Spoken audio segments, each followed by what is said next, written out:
आज हम पढ़ेंगे घन और घनमूल के बारे में। घन और घनमूल क्या होता है? तो यहाँ पर हम लिखे हैं 1 से लेकर 10 तक का घनमूल। यह हुआ घन और यह हुआ उसका घनमूल। जैसे 1 का घनमूल 1 होगा, 8 का घनमूल 2, 27 का घनमूल 3, 64 का घनमूल 4, 125 का घनमूल 5, 216 का घनमूल 6, 343 का घनमूल होगा 7, 512 का घनमूल 8, 729 का घनमूल 9 और 1000 का घनमूल 10। तो कहने का मतलब कि 1 को हम 3 बार गुणा करेंगे, 1 गुणे 1 गुणे 1, तो उसका मान 1 होगा। 2 का क्यूब करेंगे यानी 2 गुणे 2 गुणे 2, तो उसका मान 8 होगा। 3 का क्यूब करेंगे यानी 3 गुणे 3 गुणे 3, तो 27 होगा। 4 गुणे 4 गुणे 4 बराबर 64। इसी तरह से यह भी होगा 10 गुणे 10 गुणे 10 यानी 30। 3 बार, 3 का पावर का मतलब कि वही संख्या 3 बार गुणा करेंगे तो उसको क्यूब कहा जाता है, और यह उसका घन संख्या हुआ, और उसका घनमूल हुआ यह संख्या 10। तो यहाँ पर हम देखेंगे कि किसी भी घन संख्या का घनमूल कैसे निकाला जाता है, और वह भी शॉर्टकट तरीका से, बहुत माने कम समय में कैसे निकलेगा। तो इसके लिए एक नियम है, उसको बताते हैं। जैसे देखिए, मान लीजिए कि यह 0 है, 1 2 3 4 5 6 7 8 और 9, टोटल 10 संख्या है। तो 0 1 4 5 6 और 9, यह सभी संख्याएं, ये सभी संख्याएं मतलब 0 1 4 5 6 और 9, जिस संख्या के अंत में, जिस घन संख्या के अंत में जो संख्या होगा, जैसे जिस घन संख्या के अंत में 0 होगा, तो उसके घनमूल का भी संख्या का इकाई का स्थान पर 0 होगा। कहने का मतलब कि जैसे मान लीजिए कि यह संख्या है 64, यह घन संख्या है, ये सभी घन संख्या है, इसका घनमूल मान लीजिए कि निकालना है। तो इसके इकाई के स्थान पर 4 है, तो इसके घनमूल के इकाई के स्थान पर भी 4 होगा। यदि जैसे मान लीजिए कि यह 5 है, इसके इकाई के स्थान पर 5 है, तो इसके घनमूल के इकाई के स्थान पर भी 5 होगा। तो इस तरह से 0 1 4 5 और 6, इसके बाद है 9, ये सभी 6 संख्याएं जिस संख्या के अंत में रहेगा यानी इकाई के स्थान पर रहेगा, तो उसके घनमूल के इकाई के स्थान पर भी वही संख्या होगा। इसके बाद बचता है 2 3 और 7 8। तो इसमें हम 2 के साथ 8 का संबंध है, और 3 के साथ 7 का है, इसलिए कि यह दोनों संख्याएं सम संख्याएं हैं, और 3 और 7 दोनों विषम संख्याएं हैं। तो जिस घन संख्या के इकाई के स्थान पर 2 होगा, उसके घनमूल के इकाई के स्थान पर 8 होगा, और जिसके घन संख्या के इकाई के स्थान पर 8 होगा, उसके घनमूल के इकाई के स्थान पर 2 होगा। मतलब 2 रहेगा तो 8 हो जाएगा, 8 रहेगा तो 2 हो जाएगा। और इसी तरह से 3 और 7 के साथ है, 3 इकाई के स्थान पर रहेगा तो 7 हो जाएगा, 7 इकाई के स्थान पर रहेगा तो 3 हो जाएगा। तो इन सभी घन संख्याओं का हम घनमूल निकाल कर देखते हैं तो इससे पता चलेगा। तो सबसे पहले हम देखेंगे इसको 64 है, 64 के इकाई के स्थान पर 4 है। इसका मतलब कि इसके घनमूल के इकाई के स्थान पर भी 4 होगा।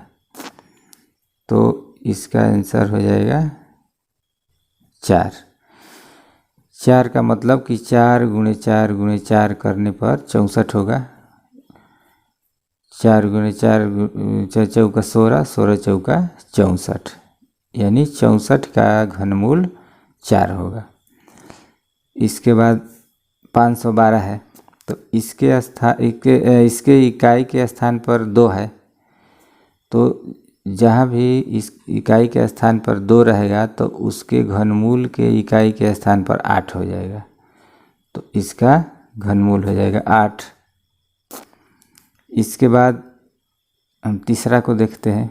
इसके इकाई के स्थान पर 8 है, तो 8 है तो 8 वाला 2 हो जाता है, यानी इसके इकाई के स्थान पर 2 रहेगा।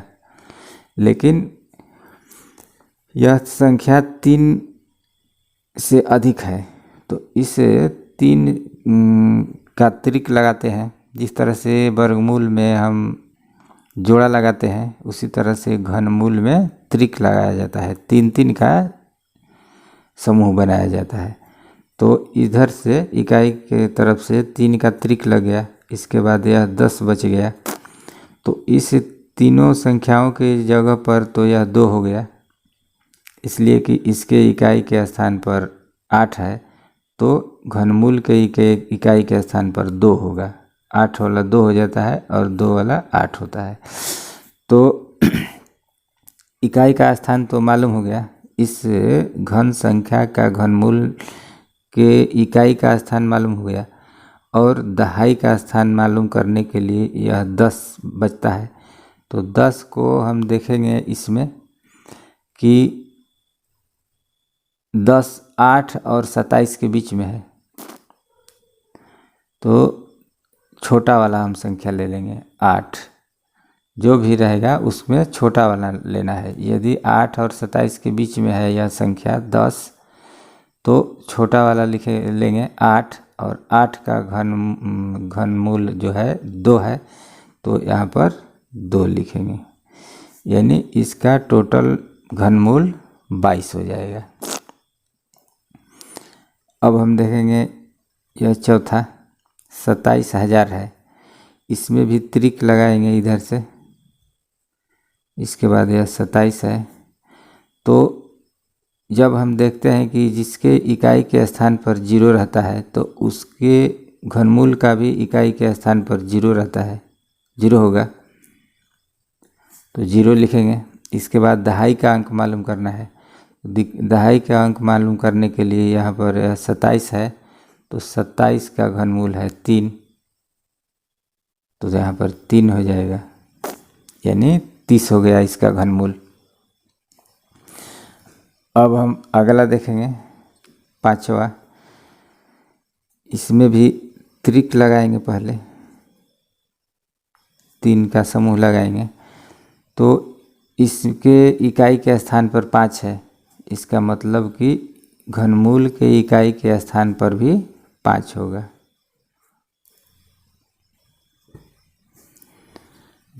यहाँ पर जो चिन्ह दे दिए हैं, यह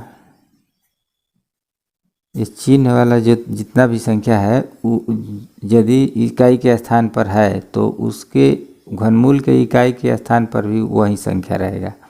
यानी 0 है तो 0 रहेगा, 1 है तो 1 रहेगा। जिस तरह से यहाँ पर 5 है तो इकाई के स्थान पर भी 5 होगा। तो यहाँ पर इकाई का स्थान मालूम हो गया। इसके बाद दहाई का अंक मालूम करना है। तो यहाँ हम देखेंगे 15 को। 15 इसमें कहाँ है, तो 8 और 27 के बीच में है, यानी इस दोनों में जो छोटा है उसी को हम देखेंगे। तो 8 छोटा है, 8 का घनमूल होता है 2, तो यहाँ पर हम 2 लिखेंगे। इसका घनमूल हो गया 25। अब देखेंगे यह सवाल छठवा में भी त्रिक लगाएंगे, इधर से 13 बचता है। तो इस संख्या के इकाई के स्थान पर 4 है, तो 4 जिसके स्थाई इकाई के स्थान पर रहता है उसके घनमूल का भी इकाई के स्थान पर 4 रहेगा, निश्चित है। तो इकाई का स्थान तो मालूम हो गया। अब दहाई का स्थान ज्ञात करना है, तो यहाँ पर है 13 इसमें कहाँ पड़ता है, तो 8 और 27 के बीच में पड़ता है, यानी 8 होगा। छोटा संख्या ये दोनों में 8 है, 8 का घनमूल है 2, तो यहाँ पर 2 हो जाएगा, यानी इसका घनमूल 24 हो गया। इसके बाद अगला हम देखते हैं, यह 7वां सवाल। इसमें भी इधर से त्रिक लगाएंगे, 3 का समूह बनाएंगे। इसके इकाई के स्थान पर 2 है, तो 2 वाला 8 हो जाता है, तो यहाँ पर इकाई के स्थान पर 8 हो गया। अब बचता है 110। इसमें हम देखेंगे कि कहाँ पर है, 64 और 125 के बीच में है, और इन दोनों में छोटा है 64 का घनमूल है 4, इसलिए यहाँ पर 4 होगा। इसके बाद अगला देखेंगे 8वां। इसमें त्रिक लगाएंगे, ये 46 बचता है। इसके इकाई के स्थान पर 6 है, तो 6 वाला जिसके नीचे अंडरलाइन किया है उसका चेंज नहीं होता है, वहीं रहता है। जैसे 6 इकाई के स्थान पर है तो 6वें रहेगा, तो इकाई का स्थान तो मालूम हो गया 6। और दहाई का अंक यहाँ पर मालूम करने के लिए इस 46 को देखेंगे। 46 कहाँ पर पड़ता है, 27 और 64 के बीच में है। 64 और 27 में छोटा है 27, और इसका घनमूल है 3, इसलिए यहाँ 3 होगा। अब देखेंगे यह सवाल, इसको भी त्रिक लगाएंगे, 3 का समूह बनाएंगे। इसके इकाई के स्थान पर 6 है, इसका मतलब कि इसके घनमूल के इकाई के स्थान पर भी 6 होगा। अब बचता है 175। इसमें देखेंगे कि किस संख्याओं के बीच में है, तो इसके और इसके बीच में है, तो इन दोनों में छोटा है 125, और 125 का घनमूल है 5, इसलिए यहाँ पर 5 हो जाएगा। इसका घनमूल हो गया 56। इसके बाद है यह 10वां सवाल। इसका भी त्रिक लगाएंगे। इसमें बच गया 91। इसके इकाई के स्थान पर 5 है, तो 5 वाला का 5 रहता है, तो 5 हम लिखेंगे, इकाई के स्थान पर 5 हो गया। दहाई का अंक मालूम करने के लिए 91 है, तो 91 इसके और इसके बीच में है, और इन दोनों में छोटा 64 है। 64 का घनमूल होता है 4, इसलिए यहाँ पर 4 होगा।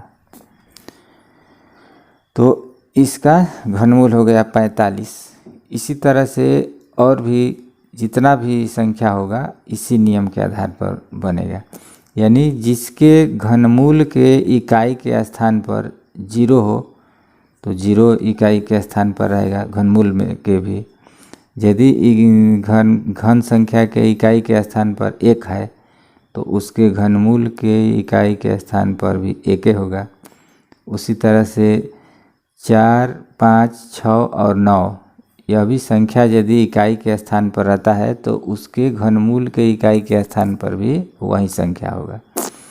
हाँ, लेकिन यह जो संख्या है 2, 3 और 7, 8 इसमें थोड़ा अंतर है। 2 रहेगा तो 8 हो जाएगा घनमूल में, और घन में यदि 8 है तो घनमूल में 2 हो जाएगा। घन संख्या में 3 है इकाई के स्थान पर तो घनमूल में हो जाएगा 7, और घन संख्या में के इकाई के स्थान पर 7 है तो घनमूल के इकाई के स्थान पर 3 हो जाता है।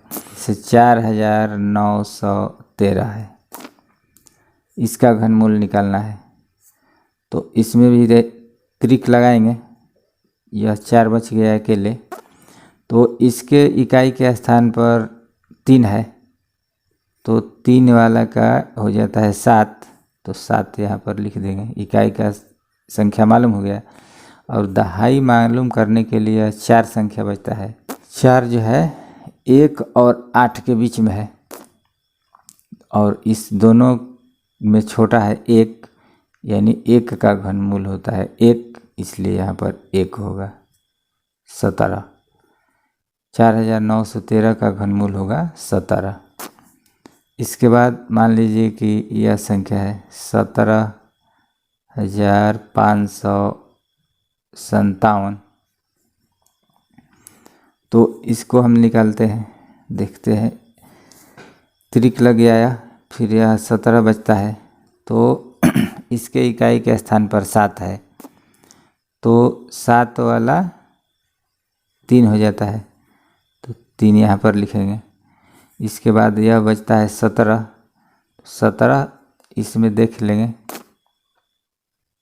8 और 27 के बीच में है, यानी इन दोनों में छोटा है 8। 8 का घनमूल है 2, तो यहाँ पर 2 हम लिखेंगे।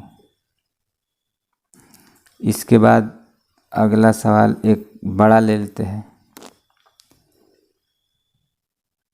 8, 5, 7, 3, 7, 5, इसका हम त्रिक लगाएंगे, 3 3 का समूह बनाएंगे।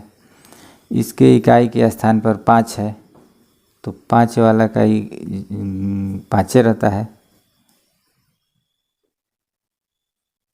इकाई का स्थान पर 5 मालूम हो गया, तो अब बचता है यह 857। यह 857 इसके और इसके बीच में है, 729 से अधिक है और 1000 से कम है, यानी इन दोनों में छोटा है यह 729, यानी इसका घनमूल होगा 9, तो यहाँ पर 9 लिखेंगे। यानी इस संख्या का घनमूल हुआ 95।